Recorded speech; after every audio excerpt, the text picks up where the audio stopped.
Bem, E-Social, ele opera junto com o Corme Damião, ele opera junto com o seu irmão gêmeo, né? Que é o nosso FD-Reinf, Escrituração Fiscal Digital, Retenções e Informações. Os órgãos públicos, eles têm uma natureza de prestação de serviço, é muito intensa, né? Existem muitos prestadores de serviço para órgãos públicos, muitos. Limpeza, manutenção, conservação, professores, educação, transporte. Então, o volume de terceirização para os órgãos públicos é muito grande. E aí eu lembro aos amigos que SST, para quem está iniciando, né? Para quem está iniciando, tudo bem, dá uma olhadinha lá no E-Social, né? Pega pé aí, toma pé do E-Social. Mas para os já iniciados, eu sugiro que vocês agora avancem e dominem o FD-Reinf. Todos os eventos do E-Social começam com S de social. S de social. Todos os eventos do FD-Reinf começam com R de retenção. A lógica, o layout, a linguagem e a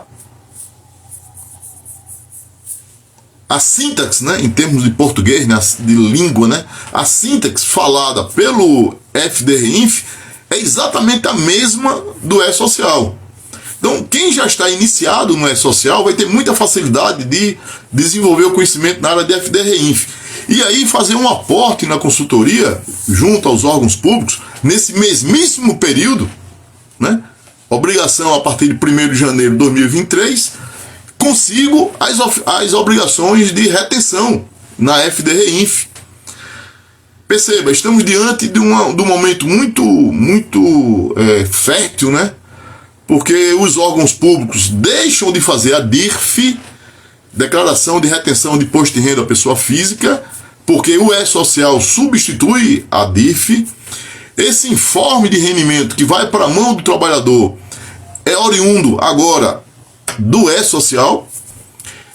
Esse informe de rendimento traz os vínculos, remunerações que foram tratados, capturados, enviados pelo E-Social, e simultaneamente nós temos as retenções dos prestadores de serviço nessa mesma competência, nesse mesmo mês, que prestaram serviço num ambiente que é o mesmo. Tem o serviço prestado diretamente pelo servidor público, cargo comissionado, servidor público efetivo, sistemas especiais de contratação, né, de serviços públicos, né, regra de temporários, né. Então, esse povo que trabalhou para a prefeitura no mês agora de fevereiro de 2023, trabalhou concomitantemente, conviveu no mesmo ambiente, com os mesmos fatores de risco, com os colegas terceirizados, prestadores de serviço. Vigilância, limpeza, conservação, manutenção, saúde, transporte, né? É muito comum isso no ambiente de órgãos públicos, né, amigos? Então eu lembro a vocês que é uma baita oportunidade, um sprint final aí nesse ano de muitas novidades, né? Bateu o olho lá na IEN da Receita Federal 2000 e fugiu a mente aqui agora.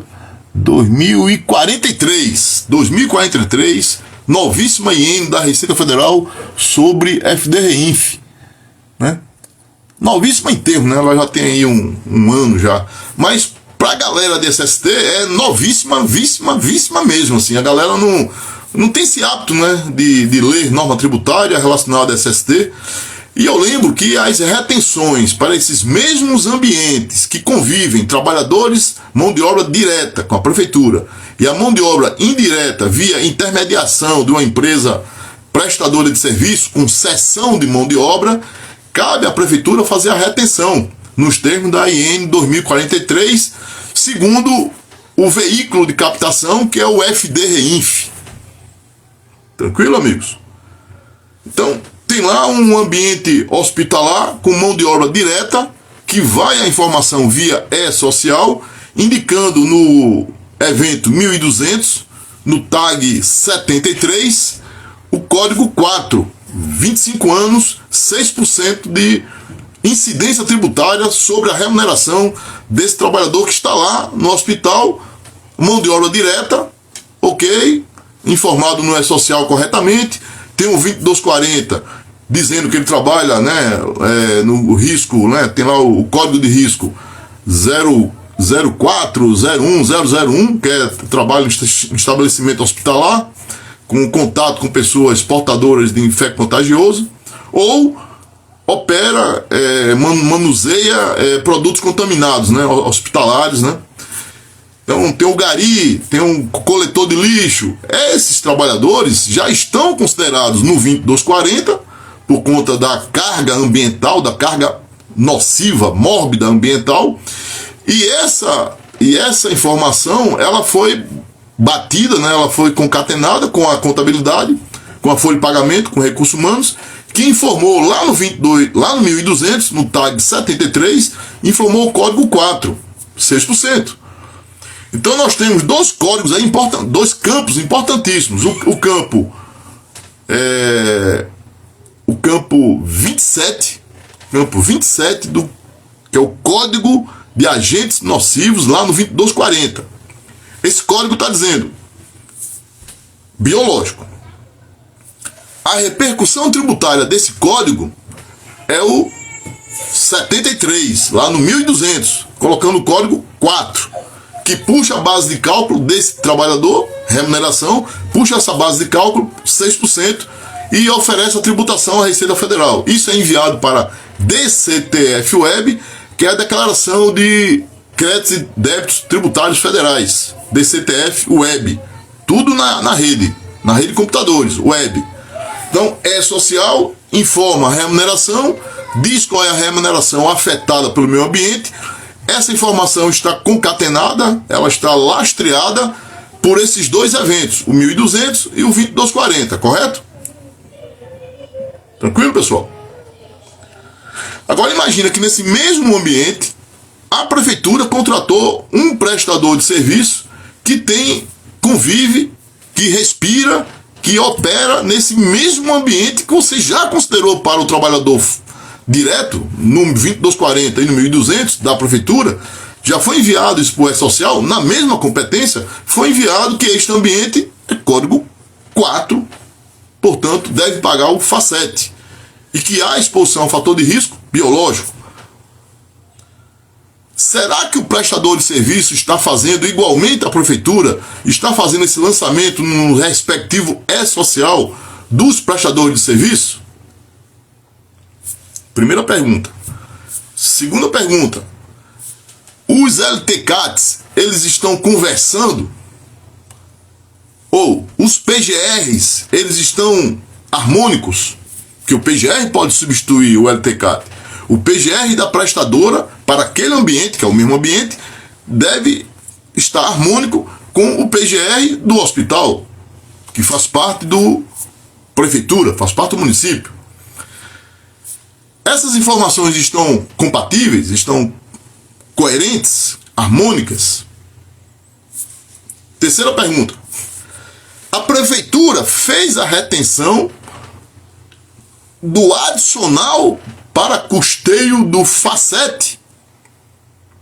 Esse adicional de retenção é de 2% se a exposição for de 25 anos. E, regra geral, é isso que acontece, né? Ruído, calor, vibração, biológicos, todos esses são 25 anos, a alíquota de 6%, e, portanto, há um adicional na retenção.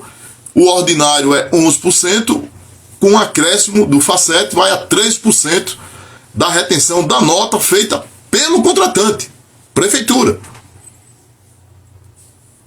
Essa retenção deve ser feita em cima da remuneração destacada na nota fiscal do prestador naquele mês, destacando a mão de obra cuja remuneração foi afetada pelo agente biológico. Tranquilo, amigos? Então essas três perguntas, elas são fundamentais para o nosso consultor que está nos ouvindo aqui, para o nosso profissional da área que está querendo ampliar o mercado, está querendo ampliar os negócios, né? É muito importante essa visão sistêmica, integrada, articulada, a partir de conceitos que valem para o contratante e valem para o contratado. Se você domina a sintaxe do E-Social, você domina naturalmente a sintaxe do FDR-INF.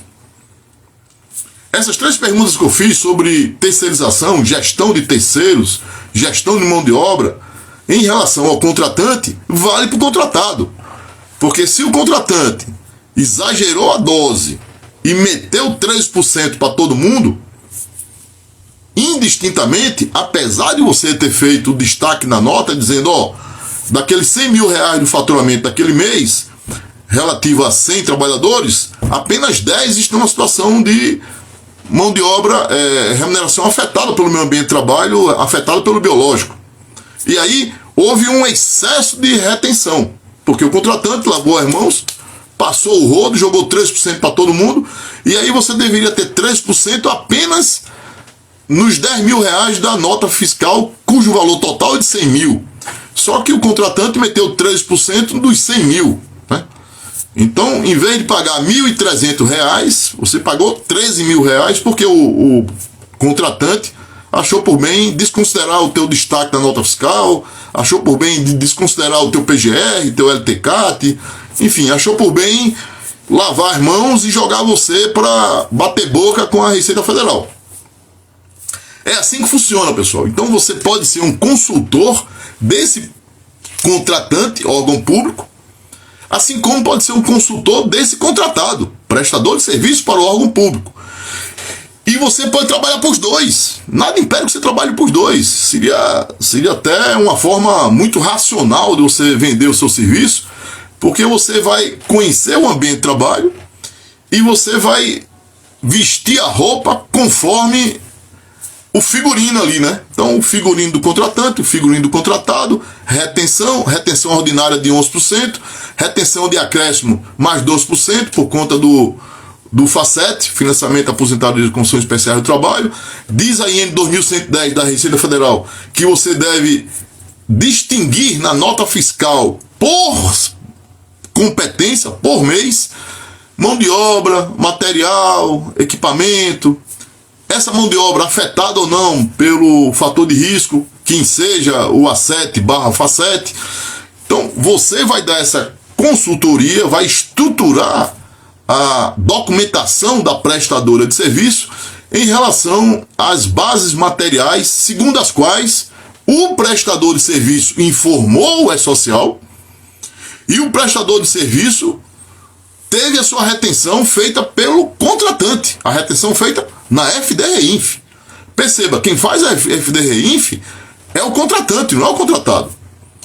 O contratado continua fazendo o E-Social para os seus vínculos, para as suas remunerações.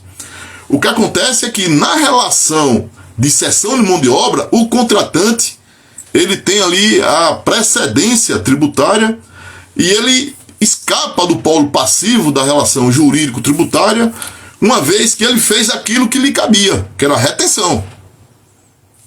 Se foi exagerada, se houve ali uma mão muito apertada ali por parte do contratante, cabe ao contratado, junto à Receita Federal do Brasil, recuperar esse crédito, né? Obviamente demonstrando que há um crédito a ser recuperado, e essa demonstração passa, de novo, pelo conhecimento de vocês, consultores, em formatar, estruturar uma documentação do prestador de serviço, de forma que você consiga